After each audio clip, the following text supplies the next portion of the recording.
In this section, we're going to talk about PPP protocol. PPP stands for point-to-point protocol. It is the layer 2 protocol used to coordinate and facilitate point-to-point physical connections. Point-to-point physical connections like leased lines provide a permanent point-to-point connection. That's why we use PPP or Cisco's proprietary point-to-point protocol called HDLC to coordinate this permanent point-to-point connection. Now, PPP and HDLC is also used in a circuit switching environment because with a circuit switching connection, a temporary point-to-point connection is established. So, a temporary point-to-point circuit connection would require a layer 2 point-to-point protocol like PPP or HDLC to coordinate these temporary point-to-point connections.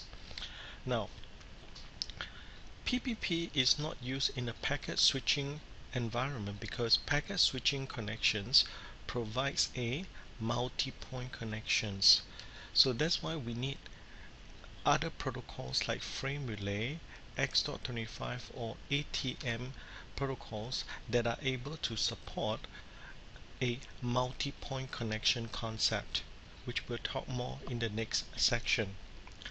Now, recent advancement of the WAN protocols allows us to treat the WAN as an extended LAN.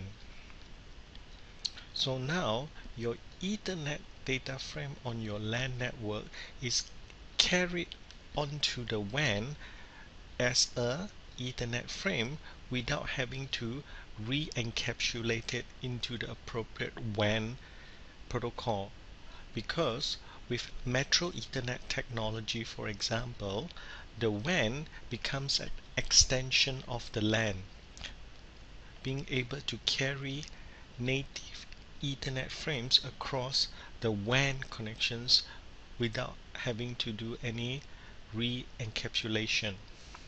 And with the broadband connections, like our ADSL connections, it uses protocols like point-to-point over Ethernet and PPP over ATM to facilitate that internet connection. Now, a bit more information on PPP. Now, PPP was developed to provide a multiple layer 3 connection service. Now, many years ago, before PPP was invented, the only layer 2 protocol available was SLIP, serial line IP, and as the name suggests, this layer 2 protocol can only support IP. Now, Cisco later realized that in the old days, where we still have Novell and other non-IP protocols to transport, Cisco took the HDLC protocol and modified it so that their Cisco HDLC protocol can transport multiple IP, multiple addresses, layer 3 addresses across the WAN link. So eventually the PPP was introduced to allow an open standard to carry multiple layer 3 addresses across the WAN link. Now, in order for PPP to do its job of allowing multiple protocols to go through the WAN link, PPP subdivided itself into two sublayers. PPP subdivided itself into the NCP layer, or what we call the Network Control Protocol, and the Link Control Protocol. Now, in simple English, LCP control access to the link, how data is being sent through the link, whereas NCP first provide the multiplexing service. So all these multiple upper layer protocols that are coming down are multiplex, just like trunking. They are tagged so that they can share the same data link through the LCP. And of course, when you reach the other side, NCP knows how to de-encapsulate them into their various layer 3 addresses. So remember, PPP consists of NCP and LCP. Now, PPP is to establish a link between establish a point-to-point link between two routers. Now, one of the optional feature of PPP, in particular LCP of PPP, is the ability to do authentication. Yes, PPP is to facilitate point-to-point connection with another site, with a remote site. So if you're doing a temporary connection, like somebody make a phone call to you to establish a temporary point-to-point connection, how do you know that this is the correct person that you have to form up a point-to-point connection with? So as such, when you have those temporary connections, for example a phone dial-in, in the old days it's ISDN phone dial-in, we would incorporate the ability to do authentication to make sure that the person we are establishing this point-to-point connection with is the correct person. Okay. Then we would proceed to set up the network layer protocol. Remember the multiplexing services? Then after the link is established, and if there's a requirement to do authentication, PPP will proceed to do authentication, and the authentication comes in two forms, PAP or chat. And when they are done, then it will establish the network layer protocol, which is the multiplexing service, to combine all the layer 3 addresses into a common output so that it can be sent onto the same data link. And of course, at the other side, NCP is in charge of demultiplexing everybody's traffic into their own individual respective layer 3 address.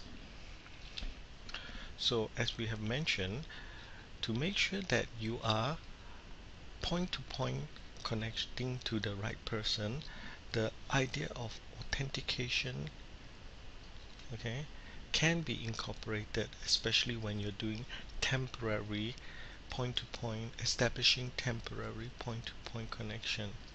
So PPP authentication can be PAP, password authentication protocol, in which the user submits the username and password to the authenticator to verify whether it is the correct user or not.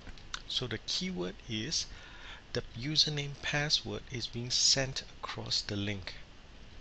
Now, one of the concern is this username password is being sent in plain text, which makes PAP not so desirable. Password authentication protocol not so desirable.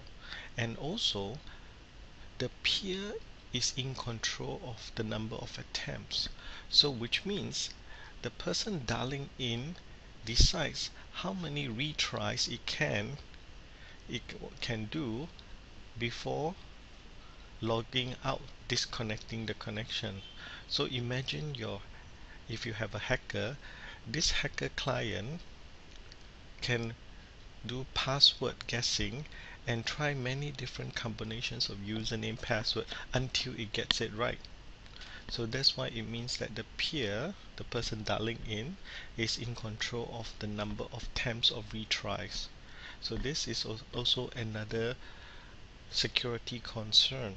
So that's why most of the time PAP is not really being used as a preferred authentication protocol in PPP.